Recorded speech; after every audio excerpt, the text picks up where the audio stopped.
हिंदी साहित्य संपूर्ण घटना चक्र क्विक रिवीजन विद आरती शर्मा। दोस्तों, आपको मेरे चैनल पसंद आए तो इसे लाइक करें, शेयर करें, सब्सक्राइब करें। साथ ही साथ मेरे अगले वीडियोस के नोटिफिकेशंस को पाने के लिए बेल आइकन को प्रेस करें। दोस्तों, आज हम करेंगे घटना चक्र का पार्ट 173 यानी 173। तो चलिए देखते हैं दोस्तों अपने अगले प्रश्न। गौर करेंगे। उच्चारण स्थान के आधार पर ध्यान से समझें। उच्चारण शब्द को आपको ध्यान में रखना है, ठीक है। जब भी आप ध्वनियां पढ़ेंगे, ठीक है, कोई भी ध्वनि पढ़ेंगे तो आप उच्चारण शब्द का ध्यान रखेंगे, ठीक। तो उच्चारण स्थान के आधार पर जियां, इसको आप या तो जियां पढ़िए या फिर इयां पढ़िए, ठीक है। तो जियां या फिर इयां। व्यंजन क्या है, ठीक है। तो क्या व्यंजन है? तो ऑप्शन इसका सही है ए, तालव्य, ठीक है। तालव्य, तालव्य ध्वनि है, ये तालव्य व्यंजन है। जी हाँ, ध्यान रखेंगे उच्चारण स्थान के आधार पर, ठीक है। अब अगर एक बात आपसे मैं पूछूं कि तालव्य क्यों है, तालव्य क्यों है ये, ठीक है, तो इसका मैंने आपको कल बताया था। अगर हम ध्यान से सुने, ध्यान से सुनना, जरा रिपीट कर देती हूं मैं, ठीक है। कंठ, फिर था तालु, फिर मूर्धन्य, ठीक है, फिर था दंते, उसके बाद था ओष्ठ्य। ये था कि नहीं था, ठीक, डायग्राम के अकॉर्डिंग। फिर हम इसकी अगर पहचान बनाएंगे कि हमें कैसे पता चले कि कौन से व्यंजन किसके अंतर्गत आते हैं, ठीक। तो मैंने बताया था कचट तप, कचट तप एक फॉर्मूला है, ठीक, सभी वर्गों को याद रखने के लिए। तो इसे हम रिवर्स में याद रखेंगे। कैसे? क, च, ट, त और फिर प, ठीक है। तो ध्यान से समझें, ये हो गई कंठ ध्वनि। कचट तप में जो कंठ ध्वनि के अंतर्गत आता है वो है क वर्ग। तालव्य के अंतर्गत आता है च वर्ग, ठीक है। ऐसे ही मूर्धन्य के अंतर्गत आता है ट वर्ग, ऐसे ही दंते के अंतर्गत आता है त वर्ग, ऐसे ही ओष्ठ्य के अंतर्गत आता है प वर्ग, ठीक है। तो हमने जो प्रश्न देखा तालव्य वाला, तो वो कौन सा वर्ग है दोस्तों? च वर्ग, ठीक है। च वर्ग की हमने अभी बात की, ठीक है। और च वर्ग में जो अंत में है यानी कि पंचम व्यंजन, वो क्या होता है? वो होता है दोस्तों ये आपका इयां, ठीक है। इयां या फिर जियां भी पढ़ सकते हो आप इसको, ठीक है, इयां। ध्यान रखेंगे, इसीलिए इसे कहा गया है कि ये क्या है? तालव्य व्यंजन है, ठीक है। तो ऐसे आप ध्यान रखेंगे। अगर इस तरह का कोई भी प्रश्न आता है तो तुरंत शॉर्ट में ये टेबल आप बना लें, ठीक है, और जल्दी से जल्दी अपना आंसर दें, लेकिन आप कंफर्म हो जभी, ठीक। तो ध्यान रखें दोस्तों। तो इस प्रश्न का क्या उत्तर है? इस प्रश्न का सही उत्तर है दोस्तों ऑप्शन ए, तालव्य, ठीक। उच्चारण स्थान के आधार पर जियां या फिर इयां व्यंजन क्या है? तालव्य है, ठीक। देखते हैं अगला प्रश्न। अगला प्रश्न है, ध्यान देंगे दोस्तों। हिंदी की मूर्धन्य ध्वनि, हिंदी की मूर्धन्य ध्वनियां कौन सी हैं? तो फिर से वही टेबल बनाएं। सबसे क्या हो जाएगा? कंठ, सबसे नीचे कंठ, फिर उससे ऊपर तालव्य, फिर मूर्धन्य, ठीक है, फिर दंते, ठीक, फिर ओष्ठ। ये बार बार मैं आपको रिपीट इसलिए करा रही हूं जिससे कि आपको अलग से पढ़ने की जरूरत ना पड़े, आपको वीडियोस में ही कॉन्सेप्ट क्लियर हो जाए, ठीक है। तो ध्यान दें। अब हम यहाँ पर क्या करेंगे? क, च, ट, त और फिर प, कचट तप, ये हमने इसके सामने हमने फिक्स कर दिया, ठीक है। तो अब ध्यान रखें, क्या पूछा गया है प्रश्न में? मूर्धन्य यानी कि मूर्धा ध्वनि। तो पहले हम देखेंगे मूर्धन्य ध्वनि कहाँ पर है। तो ये है, ठीक है, ये है मूर्धन्य ध्वनि। अब इसके सामने वर्ग कौन सा है? ट वर्ग है। तो हम इसको क्या करेंगे? कॉलम में रख लेंगे। तो यानी मूर्धन्य के अंतर्गत ध्वनि कौन से आती हैं? ट वर्ग की आती हैं। तो इसके अकॉर्डिंग हमारा कौन सा उत्तर सही हो गया? ऑप्शन बी, ट, ठ, ड और ढ, ठीक है। ध्यान रखें। तो फिर से देख लें दोस्तों एक बार, क्या है इसका सही उत्तर? इसका सही उत्तर है ऑप्शन बी, मूर्धन्य ध्वनियां हैं हमारी ट, ठ, ड और ढ, ठीक है। ढ, ट, ठ, ड, ढ, ठीक है, ध्यान रखेंगे। ऑप्शन ए कौन सी ध्वनियां हैं? च, छ, ज, झ, तो ये है तालव्य ध्वनियां। ठीक, ऐसे ही हम देखें प वर्ग है, ये कौन सा वर्ग है? प वर्ग, तो ये कौन सा हो गया? ये सबसे ऊपर हमारी ओष्ठ्य ध्वनियां हो गई। कचट तप, ठीक है, प सबसे अंत में आ रहा है, ठीक है, जबकि सबसे ऊपर क्या होता है? ओष्ठ होता है। ठीक है, तो ध्यान रखें ये हमारी ओष्ठ्य ध्वनियां। ठीक, फिर है दोस्तों त वर्ग। कौन सा वर्ग है? त वर्ग, त, थ, द, ध। अब देखो क, च, ट, त, ठीक है, कचट तप में त क्या है? सेकंड है, ठीक है, लास्ट से सेकंड है, तो ये क्या हो गई? दंते। ठीक है, ता वर्ग किसके अंतर्गत आ गया? दंते ध्वनियों के अंतर्गत आ गया। मुझे लगता है चीजें आपके दिमाग में बैठ रही होंगी। ठीक है, टेबल दोस्तों एक बार अपनी कॉपी में बनाएं, 2 मिनट लगेंगी, मुश्किल से 2 मिनट भी नहीं लगेंगी, आप एक बार करके देखें। ठीक है, आपको हमेशा के लिए याद हो जाएंगे, आपको दोबारा कभी पढ़ना ही नहीं पड़ेगा। ठीक, ये 1 नंबर ये आपका सेट है हमेशा के लिए। ठीक, तो इस प्रकार हमारा उत्तर क्या है? ऑप्शन बी इसका सही उत्तर है, ऑप्शन बी। ठीक है, ध्यान रखें, ट, ठ, ड, ढ कैसी ध्वनि है? मूर्धन्य ध्वनि। ठीक है, अगला प्रश्न है दोस्तों, उच्चारण की दृष्टि से व ध्वनि कैसी ध्वनि है? व ध्वनि कैसी ध्वनि है? तो इसका सही उत्तर है ऑप्शन बी, दंत ओष्ठ्य। दंत ओष्ठ्य कैसी है? दंत ओष्ठ्य ध्वनि है, व ध्वनि। ठीक है, आप बोल करके देखें व, जैसे ही आप व का उच्चारण करेंगे तो आपके ऊपर वाले दांत आपके निचले वाले होठ से टकराएंगे, यानी कि दांत, ठीक है, दांत प्लस ओठ। ठीक है, तो इनको मिलाकर के क्या बना? दंत ओष्ठ्य। क्या बना? दंत ओष्ठ्य। ठीक है, तो वह कैसी ध्वनि है? दंत ओष्ठ्य ध्वनि है। ठीक है, इस प्रकार इसका ऑप्शन बी जो है वह सही उत्तर है। ठीक है दोस्तों, अगला प्रश्न है, ध्यान दें, निम्नलिखित ध्वनियों में से कौन सी दंतोष्ठ्य ध्वनि है? दंतोष्ठ्य तो मैंने अभी पिछले प्रश्न में बताया था। ठीक है, क्या है? ऑप्शन डी, व ध्वनि। व ध्वनि दंतोष्ठ्य ध्वनि है, ध्यान रखें दोस्तों। ठीक है, इसके अलावा अगर मैं आपको एक बात बताना चाहूं तो ध्यान रखें, या और वाह, या और वाह। ठीक है, या और वाह ये कैसे स्वर हैं? तो ये अर्ध स्वर हैं। ठीक है, अर्ध स्वर याद रखेंगे, अर्ध स्वर। इन्हें अर्ध स्वर के साथ साथ संघर्षहीन, क्या?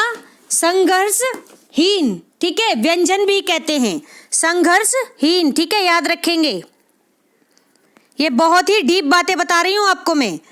संघर्षहीन, ठीक है, किसे कहते हैं? या और वह को। अब ये होता क्या है संघर्षहीन? इसका मतलब क्या है? तो इसका मतलब है दोस्तों, स्वर और व्यंजन के बीच के जो स्वर होते हैं, स्वर और व्यंजन के बीच के जो स्वर होते हैं उन्हें हम अर्ध स्वर या फिर संघर्षहीन स्वर व्यंजन कहते हैं। ठीक है, संघर्षहीन व्यंजन। ठीक है, तो ध्यान रखें, और वे कौन से हैं? या और वाह। ठीक है, या और वाह, साथ में वाह क्या है? वाह हमारी दंतोष्ठ्य ध्वनि भी है, दंतोष्ठ्य ध्वनि भी है। ठीक, तो इसका उत्तर हो गया ऑप्शन डी सही। ठीक है, वह क्या है? दंतोष्ठ्य ध्वनि है। गौर करेंगे दोस्तों, ध्यान दें, हिंदी की ओष्ठ्य व्यंजन ध्वनि कौन सी है? हिंदी की ओष्ठ्य व्यंजन ध्वनि कौन सी है? तो ऑप्शन सी, भा। भा क्या है? ओष्ठ्य व्यंजन ध्वनि है। ठीक है, अब आप अचानक से कैसे पता लगाएंगे कि भा है? तो आपको मैंने बताया था, ठीक है, कचट तप, कचट तप, जिसमें से प वर्ग जो है, प वर्ग जो है क्या है? प वर्ग की ध्वनियां हमारी ओष्ठ्य व्यंजन कहलाती हैं, यानी ओष्ठ्य ध्वनियां कहलाएंगी। ठीक, तो प के बाद आता है प, फ, ब, भ और फिर म। ठीक है, तो भा, भा आया ना प वर्ग के अंतर्गत। ठीक है, क्या? प, फ, ब, फिर भ और फिर म। ठीक है, तो ये सारी क्या हैं? ये हमारी ओष्ठ्य व्यंजन है, ओष्ठ्य व्यंजन। ठीक है, तो ध्यान रखें, तो ऑप्शन में क्या दिया गया है? तो भा दिया गया है। ठीक है, ये क्या है, ओष्ठ्य व्यंजन। तो देखो आपको कैसे भी प्रश्न बना के दे सकते हैं, जरूरी नहीं है कि स्टार्टिंग का वर्ण ही लिखा हो। ठीक है, आपको कुछ भी लिख के दे सकते हैं। तो आपको ये पता होना चाहिए, बेस पता कर लो, आपको पूरी बिल्डिंग के बारे में पता चल जाएगा। ठीक है, ध्यान रखें। तो इसका सही उत्तर क्या हो गया, ऑप्शन सी। ठीक है, ऑप्शन सी इसका सही उत्तर है, भा। ठीक है, कैसी ध्वनि है, ओष्ठ्य व्यंजन ध्वनि है। ठीक है, इसके अलावा मैं बात करूं तो ये था किसकी ध्वनि है, तो था किस में आता है, कचट तप। ठीक है, ता था धा। ठीक है, तो कचट कचट तप। ठीक है, तो ये दंत्य ध्वनि हो गई। ठीक है, ता था दा धा ना। ठीक, फिर डी यानी कि जा कैसी ध्वनि है, जा किस में आता है, च वर्ण में। च वर्ण किसका उदाहरण था, तो मैंने बताया था च वर्ण उदाहरण था किसका, तालव्य का। ठीक है, तालव्य का, तो ध्यान रखेंगे। अगला प्रश्न है दोस्तों, क्या है, ध्यान से समझें। निम्नलिखित में से हिंदी की कंठे ध्वनियां कौन सी हैं। ठीक है, तो कंठे ध्वनि ऑप्शन डी इसका सही उत्तर है, हा। हा क्या है, कंठे ध्वनि है। ठीक है, मैंने कल की वीडियो में आपको बताया था, पिछली वीडियो आप देखेंगे तो उसमें आपको व्याख्या कराई है, जिसमें हा क्या था, कंठे ध्वनि था। ठीक है, तो ध्यान रखेंगे दोस्तों, ये बहुत ही इंपॉर्टेंट बातें हैं, इस तरह के प्रश्न ही बनते हैं। ठीक, इसके अलावा जो क वर्ग है, ठीक है, क वर्ग की जो ध्वनियां हैं, ठीक, वो हमारी क्या हो गई, कंठे ध्वनियां। ठीक, इसके अलावा हा भी है। ठीक, तो ये बातें आप ध्यान रखेंगे, क वर्ग और साथ में ह। ठीक, ये हमारी कंठे ध्वनियां हैं, ऑप्शन डी इसका सही उत्तर है। ठीक है, अगला प्रश्न है, ध्यान दें दोस्तों। निम्नलिखित में ओष्ठ ध्वनि इनमें से कौन सी नहीं है, तो ओष्ठ ध्वनि पूछी जा रही है। ठीक है, ओष्ठ ध्वनि क्या हो गई, सबसे टॉप वाली ध्वनि हो गई। ठीक है, कचट तप में उल्टा करेंगे तो प वर्ग आ जाएगा, ओष्ठ ध्वनि में कौन सा वर्ग हो जाएगा, प वर्ग हो जाएगा। ठीक है, तो ये क्या पूछ रहे हैं, प्रश्न को ध्यान से देखें। ये पूछ रहे हैं कि निम्नलिखित में से ओष्ठ ध्वनि नहीं है वाला प्रश्न है दोस्तों, तो ओष्ठ ध्वनि नहीं है ये पूछा गया है। ठीक, तो ऑप्शन ए इसका सही उत्तर है, चा में। ठीक है, चा में ओष्ठ ध्वनि नहीं है। चा वर्ग किसका था, ये था तालव्य। ठीक है, तालव्य ध्वनि का। ठीक है, ध्यान रखें। बाकी पा, ठीक है, पा के बाद फा आता है, फा से फल, फिर भा, पा फा बा भा और फिर मा। ठीक है, ये तीनों ध्वनियां हैं ओष्ठ्य ध्वनियां, जबकि जो ऑप्शन ए है चा क्या है, तालव्य ध्वनि है, ना कि ओष्ठ्य ध्वनि। ठीक है, तो इसी तरह से प्रश्नों को आपको समझना है दोस्तों। जितना ज़्यादा आप प्रश्नों को समझने की कोशिश करेंगे, आपके कॉन्सेप्ट उतने क्लियर होते जाएंगे। ठीक है, और एक टाइम ऐसा आएगा कि आपको किताबें देखने की ज़रूरत भी नहीं पड़ेगी। ठीक है, तो आप जब भी करते हैं तो आप आंसर को तो करें ही करें, साथ में जो उसके अलावा ऑप्शन में बाकी बातें हैं उनको भी एक बार डिस्कस करके देखें। ठीक है, इससे आपको बहुत सारी चीज़ें क्लियर होंगी, आपको पता चलेगा कौन सी ध्वनि है, कौन सी नहीं है, अगर ये है तो क्यों है, और अगर नहीं है तो क्यों नहीं है। ठीक है, तो ये चीज़ें हर तरह से, ठीक है, हर तरह से प्रश्न को समझ लो, कोई दिक्कत नहीं आएगी कभी भी। ठीक है, और बिंदास होकर के अपने पेपर के आंसर लगा के आओ, सही है। और कभी भी एक बात मैं आपको बता दूं, आप स्टूडेंट हैं, हो सकता है स्टूडेंट ना भी हो, जॉब कर रहे हो, समय ना हो आपके पास, कभी भी आप पढ़ाई करें, कभी भी जब भी आप पढ़ाई करें तो स्ट्रेस में रहकर कभी भी आपको पढ़ाई नहीं करनी है। अपनी स्टडी को आप इंजॉय करें। ठीक है, आप भले ही एक पेज पढ़ें, एक पैराग्राफ पढ़ें दिन में, ठीक है, लेकिन उसको पूरे मन से पढ़ना है। ठीक है, वो आपको समझ में आना चाहिए, और अगर आ जाए तो उसको परमानेंट उसी समय कर लो। मतलब मेरे कहने का मतलब ये है कि आप जो कुछ भी पढ़ रहे हैं तो उसको सिर्फ केवल कुछ एग्जाम को क्रैक करने के लिए ना पढ़ें, आप ऐसी पढ़ाई करें जो जिंदगी भर आपके काम आए। ठीक है, तो ये एग्जाम तो कुछ नहीं है, तो पहली सीढ़ी है, क्लियर हो जाएंगी। ठीक है, लेकिन बहुत से लोग हैं, मैं देखती हूँ, कर लेते हैं एग्जाम क्रैक, लेकिन अगर प्लेटफॉर्म पर उन्हें भेज दिया जाए तो वो ठीक से बोल भी नहीं पाते, तो ऐसी स्टडी का क्या मतलब है ना। तो कम से कम आप ऐसी स्टडी करें कि जब आप लोगों के सामने खड़े हों, आप कुछ भी चीज़ समझाने के लिए चलें तो कम से कम उनके दिमाग में बैठनी चाहिए। ठीक है, तो वही आपके लिए सबसे बड़ी स्कोर वाली बात हो जाएगी, सबसे बड़ा एग्जाम तो वही हो गया। ठीक है, तो ध्यान रखें दोस्तों, जो कुछ भी पढ़ें मन से पढ़ें, ढंग से पढ़ें और बिना स्ट्रेस के पढ़ें, इंजॉय करके पढ़ें। ठीक है, ध्यान रखें दोस्तों। अगला प्रश्न है हमारा, ध्यान देंगे दोस्तों।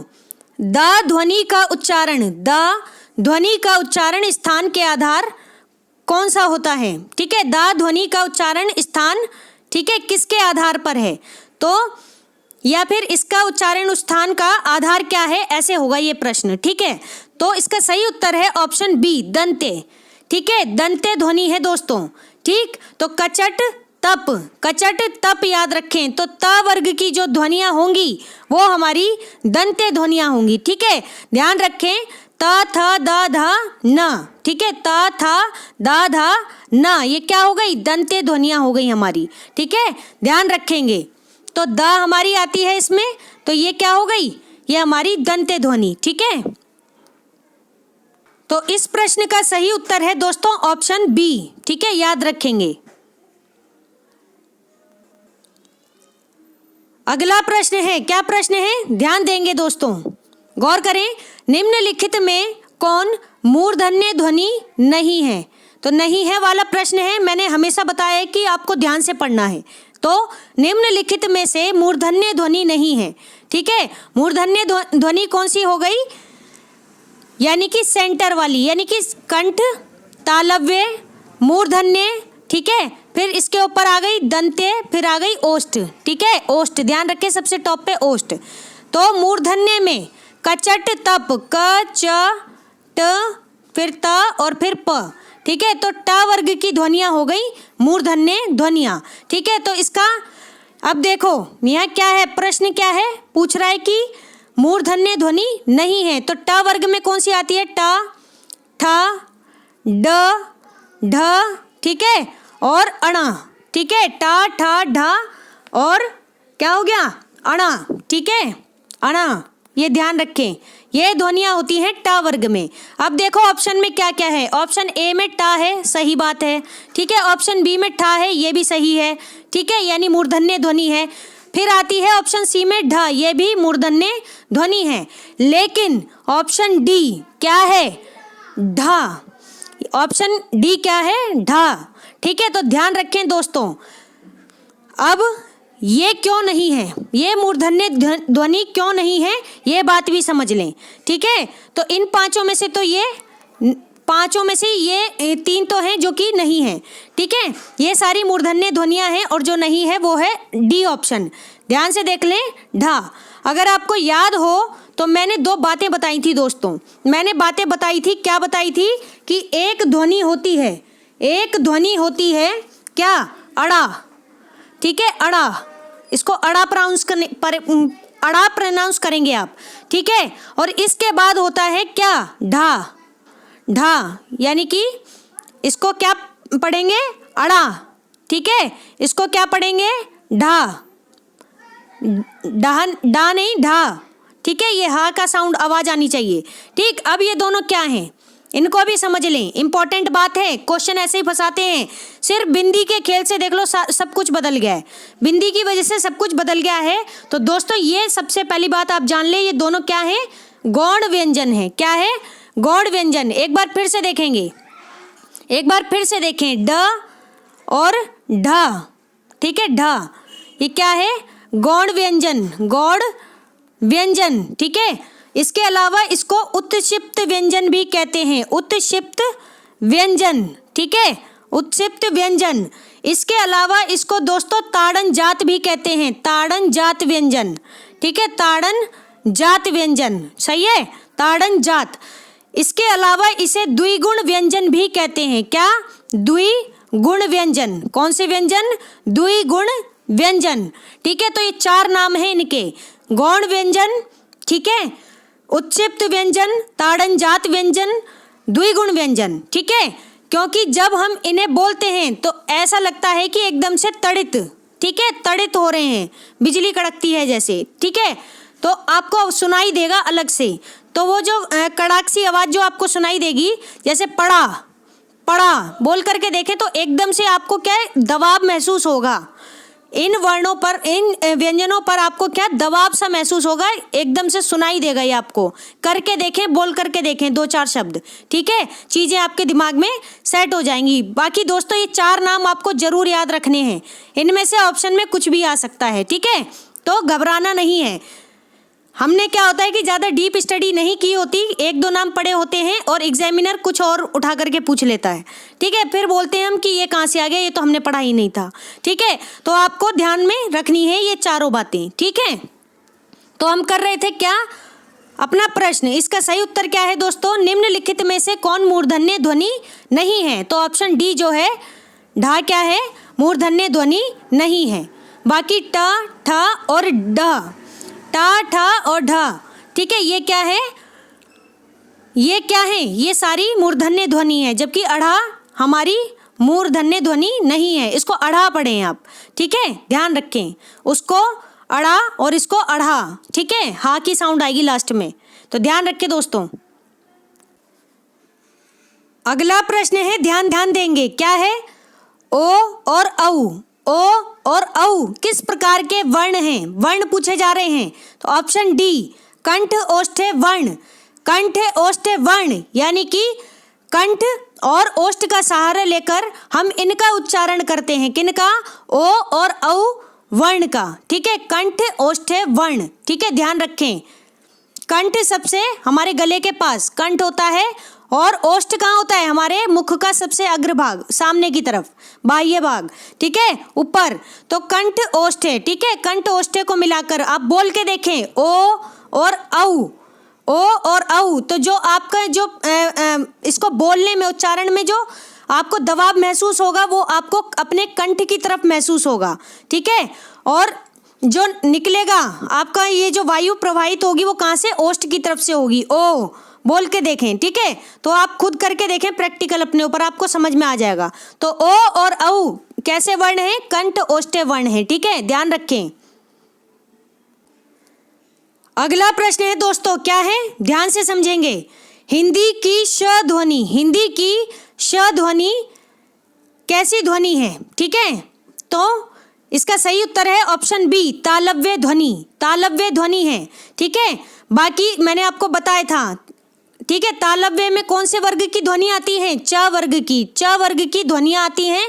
इसके साथ साथ श ध्वनि, सा से शलगम वाली जो ध्वनि है वो भी हमारी तालव्य ध्वनि है, ठीक है, श हमारी सा से शलगम क्या है, तालव्य ध्वनि है, ध्यान रखेंगे दोस्तों, इंपॉर्टेंट बातें हैं ये। बाकी मैंने व्याख्या में और भी बातें बताई हैं अपने पिछले वीडियो में, तो आप अगर स्टार्टिंग से वीडियो देख रहे हैं तो मुझे लगता है कि चीज़ें आपको क्लियर होती हुई चल रही होंगी, ठीक है। तो इसका सही उत्तर है दोस्तों श ध्वनि। किसकी ध्वनि है, तो ऑप्शन बी तालव्य, ठीक है, ध्यान रखें। अगला प्रश्न है, क्या है, दंत्य ध्वनि। निम्नलिखित में से दंत्य ध्वनि कौन सी है? तो दंत्य ध्वनि मैंने बताया था त वर्ग के अंतर्गत आने वाली जो ध्वनि है, वर्ण है, ठीक है, वो हमारे क्या कहलाते हैं, दंत्य ध्वनि कहलाते हैं, ठीक है। तो त वर्ग ता, था, दा, धा, न, ठीक है, तो ध्यान रखेंगे दंत्य ध्वनि है, ठीक। बाकी क जो है ये किसमें, कंठे ध्वनि में आती है, कंठे ध्वनि, ठीक है। फिर छ यानी च वर्ग की है ये, तो तालव्य में आएगी, किसमें, तालव्य ध्वनियों में, ठीक है। इसके बाद प, क, च, ट, त, प यानी कि सबसे ऊपर हमारी यानी ओष्ठ्य ध्वनि में आएगा हमारा प, ठीक है। तो दोस्तों ऐसे ही आपको पढ़ना है, ठीक। मुझे लगता है बातें आपकी समझ आ रही होंगी। तो इसका सही उत्तर क्या है, ऑप्शन सी इसका सही उत्तर है, ऑप्शन सी ता क्या है, दंत्य ध्वनि है, ठीक है। अगला प्रश्न है दोस्तों, क्या है, हिंदी की बा ध्वनि। बा ध्वनि, तो सबसे पहले ये देखें कि बा ध्वनि किसके अंतर्गत आती है, तो प वर्ग के अंतर्गत आती है बा ध्वनि, पा, फा, बा, भा, म, ठीक है। अब ये क्या पूछ रहे हैं कि हिंदी की बा ध्वनि कैसी ध्वनि है, किसकी ध्वनि है, ठीक है। तो आप बताएं कि ऑप्शन बी ओष्ठ्य ध्वनि है, ओष्ठ्य ध्वनि। मैंने बताया था कचट तप, अंत वाला क्या हो जाएगा, सबसे पहले यानी ओष्ठ का हो जाएगा, ठीक है, ओष्ठ की ध्वनि हो जाएगी, जैसे कचट तप, ठीक है। अगर हम देखें तो प सबसे ऊपर आ रहा है और सबसे ऊपर वाला अगर हम डायग्राम के अकॉर्डिंग चले तो क्या था भाग, ओष्ठ था, ठीक है। तो ओष्ठ्य ध्वनि में आती है प वर्ग की ध्वनि। तो इस अनुसार प्रश्न में हिंदी की जो बा ध्वनि है, हिंदी की जो बा ध्वनि है दोस्तों वो कैसी है, ओष्ठ्य ध्वनि है, ठीक है।